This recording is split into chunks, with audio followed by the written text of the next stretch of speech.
तो वेदांत शब्द सुनते ही हमारे मन में क्या आता है?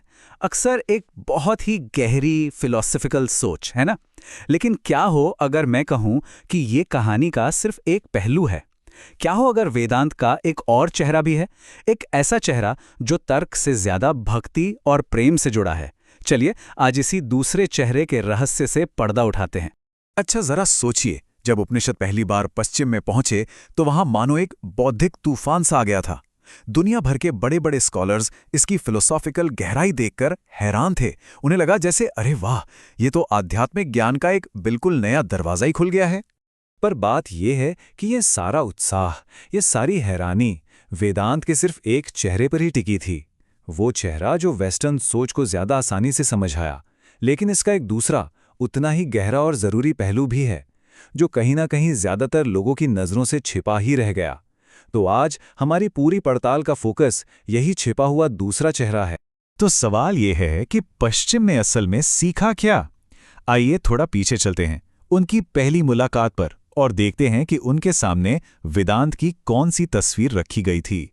देखिए, वेस्ट में वेदांत का जो परिचय हुआ वो हुआ लैटिन ट्रांसलेशंस के जरिए। और ये सारे ट्रांसलेशंस ये महान फिलोसोफर शंकराचार्य की व्याख्याओं पर बेस्ड थे। अब शंकराचार्य के समय की एक खास बात थी, उनका मुख्य फोकस था बौद्ध धर्म की तार्किक चुनौतियों का जवाब देना। इसीलिए उन्होंने ज्ञान के रास्ते पर यानी ज्ञान मार्ग पर सबसे ज्यादा जोर दिया। और इसी चक्कर में आस्था और भक्ति वाले जो पहलू थे, जो भारत में तो बहुत जरूरी माने जाते थे, वो कहीं ना कहीं बैकग्राउंड में चले गए। और बस यहीं से वेदांत के वो दो अलग अलग चेहरे उभर कर सामने आते हैं। एक है ज्ञान का चेहरा और दूसरा है भक्ति का। ये जो अंतर है वो यहां एकदम साफ दिखता है। देखिए, एक तरफ है शंकर का अद्वैतवाद, मतलब मोनिज्म। ये कहता है कि सब कुछ एक है। यहां पर आखिरी लक्ष्य है ज्ञान के जरिए उस एक निराकार ब्रह्म में मिल जाना, विलीन हो जाना। और फिर दूसरी तरफ है मध्व का द्वैतवाद, यानी ड्यूअलिज्म। ये कहता है कि नहीं, ईश्वर और आत्मा अलग अलग हैं। यहां ईश्वर एक निराकार शक्ति नहीं, बल्कि एक परम पुरुष है, एक सुप्रीम पर्सन। और जिंदगी का लक्ष्य उनमें विलीन होना नहीं है, बल्कि भक्ति भाव से उनकी सेवा करना है। तो आप देख सकते हैं, ये दो एकदम अलग रास्ते हैं जिनकी मंजिलें भी अलग हैं। और ये कोई छोटी मोटी एकेडमिक बहस नहीं है, ये बहुत बड़ी बात है। क्योंकि जहां पश्चिम ने वेदांत के फिलॉसफिकल साइड को जाना और अपनाया, वहीं भारत की जमीन पर असलियत में मध्व जैसे आचार्यों का सिखाया हुआ भक्ति मार्ग ही करोड़ों लोगों के दिलों में और उनकी रोज की जिंदगी में रचा बसा हुआ है। तो फिर चलिए अब इसी भक्ति परंपरा में थोड़ा और गहरा उतरते हैं। इसे यूं ही आत्मा का विज्ञान या साइंस ऑफ द सोल नहीं कहा जाता। इस भक्ति परंपरा की नींव जो है वो श्रीमद् भागवतम जैसे ग्रंथों में मिलती है। और एक बात साफ कर दूं, इन्हें सिर्फ पौराणिक कहानियों की किताब समझने की गलती मत कीजिएगा। नहीं, इन्हें एक दिव्य विज्ञान की तरह देखा जाता है, एक साइंस जो हमें यह समझाता है कि ये पूरा ब्रह्मांड क्या है और भगवान के साथ हमारा असल रिश्ता क्या है। और इस विज्ञान के बिल्कुल सेंटर में है परम पुरुष वासुदेव, यानी कृष्णा।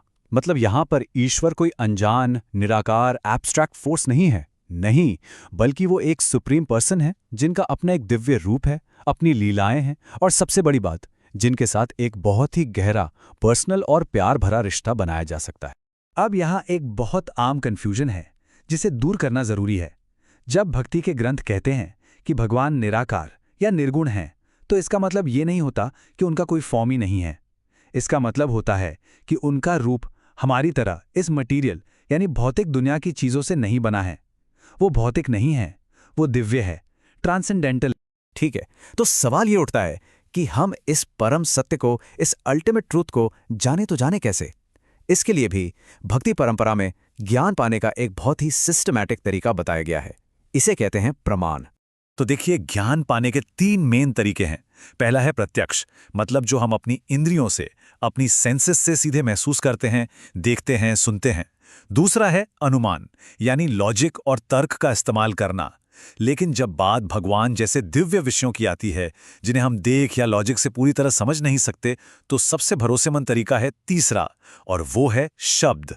मतलब वो ज्ञान जो हमें सीधे सीधे आधिकारिक शास्त्रों से मिलता है, और इसी को सबसे ऊंचा प्रमाण माना जाता है। तो हमने थ्योरी तो समझ ली, अब देखते हैं कि इन भक्ति की अवधारणाओं को असल जिंदगी में, प्रैक्टिस में कैसे लाया जाता है। एक ऐसा समाज कैसे बनाया जाता है जिसका सेंटर पॉइंट भगवान हो। अच्छा, भक्ति को जिंदगी में उतारने का एक बहुत ही जरूरी तरीका है अर्चा विग्रह की पूजा। अब इसे लोग आमतौर पर मूर्ति पूजा या आइडल वर्शिप कह देते हैं, पर यह कॉन्सेप्ट उससे कहीं ज्यादा गहरा है। इसके पीछे मान्यता ये है कि मंदिर में जो विग्रह स्थापित है वो सिर्फ पत्थर या धातु नहीं है, बल्कि वो खुद भगवान का ही एक रूप है। एक ऐसा रूप जो उन्होंने हमारी भक्ति को स्वीकार करने के लिए खास तौर पर धारण किया है। तो असल में अर्चा विग्रह को भगवान की एक कृपा, एक मर्सी की तरह देखा जाता है। ये उनका एक तरीका है जिससे हम अपनी इन लिमिटेड इंद्रियों के बावजूद उनसे सीधे जुड़ सकते हैं, उनकी सेवा कर सकते हैं। अब सवाल है कि इस भक्ति को सिर्फ पर्सनल लेवल पर न रखकर पूरे समाज में कैसे लाया जाए। इसके लिए वर्णाश्रम धर्म की एक व्यवस्था बताई गई है। ये क्या है? ये समाज को 4 तरह के कामों में और जिंदगी को 4 स्टेज में बांटने का एक सिस्टम है। इसमें 4 सामाजिक वर्ग हैं: बुद्धिजीवी, योद्धा, उत्पादक और श्रमिक। और 4 आश्रम हैं: छात्र जीवन, गृहस्थ जीवन, रिटायरमेंट और फिर संन्यास। और यहां सबसे जरूरी बात यह है कि ग्रंथों के मुताबिक ये व्यवस्था जन्म पर नहीं, बल्कि किसी के काम और उसकी काबिलियत पर आधारित होनी चाहिए। और इस पूरे सोशल स्ट्रक्चर का, इस पूरी व्यवस्था का एक ही सेंट्रल गोल है, सिर्फ एक, और वो ये है कि हर कोई, चाहे वो कोई भी काम करे, एक छात्र हो, एक सैनिक हो या एक व्यापारी हो, वो अपना हर काम आखिरकार भगवान को खुश करने के भाव से ही करे। इसका एक क्लासिक एग्जाम्पल हमें महाभारत में पांडवों का मिलता है। देखिए, वो कितने महान योद्धा और राजा थे, पर फिर भी अपने हर एक फैसले के लिए वो पूरी तरह से कृष्ण पर निर्भर थे। क्यों? क्योंकि वो ये बात अच्छी तरह समझते थे कि असली ताकत झूठे घमंड या आज़ादी के दिखावे में नहीं है, बल्कि भगवान की इच्छा पर खुद को निर्भर कर देने में है। और जो लोग इस रास्ते पर नहीं चलते, यानी भौतिकवादी लोग, उनके बारे में भक्ति के ग्रंथ एक बहुत ही जबरदस्त उदाहरण देते हैं। उनकी तुलना की गई है एक ऊंट से जो कांटेदार झाड़ियां चबाता है।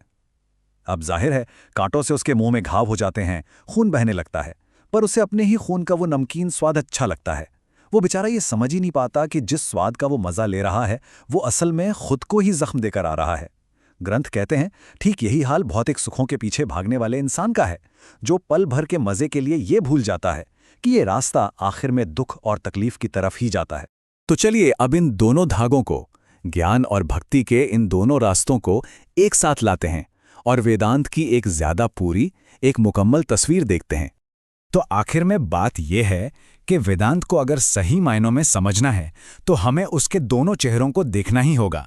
जो फिलोसॉफिकल साइड पश्चिम ने सीखा वो गलत नहीं था, नहीं, बस अधूरा था। असली और पूरी तस्वीर तो तब बनती है जब ज्ञान की खोज के साथ साथ एक पर्सनल भगवान के लिए प्रेम और भक्ति का रास्ता भी उसमें आकर जुड़ जाता है। तो आज की हमारी इस पूरी बातचीत से 3 बातें एकदम साफ हो जाती हैं। पहली, कि पश्चिम की वेदांत से पहली मुलाकात उसके फिलोसॉफिकल अद्वैतवादी रूप से हुई। दूसरी, कि भारत में एक बहुत बड़ी और उससे भी ज्यादा लोकप्रिय भक्ति की परंपरा मौजूद है जो ईश्वर को एक व्यक्ति मानती है। और तीसरी, कि इस भक्ति मार्ग का लक्ष्य ईश्वर में खो जाना या विलीन होना नहीं, बल्कि प्यार और सेवा से उनसे जुड़ना है। और अब मैं आपको एक सवाल के साथ छोड़कर जाना चाहता हूं। सोचिए, आमतौर पे जब भी हम पूर्वी दर्शन की बात करते हैं तो एकता या वननेस का आइडिया सबसे पहले आता है ना, कि सब कुछ एक है। लेकिन अब ये जानने के बाद कि एक इतनी बड़ी और गहरी भक्ति परंपरा भी है जो ईश्वर और आत्मा के बीच के एक प्यार भरे अंतर को ज्यादा महत्व देती है, तो ये जानकारी एकता के बारे में हमारी पुरानी समझ को कैसे बदलती है, ये सच में एक सोचने वाली बात है।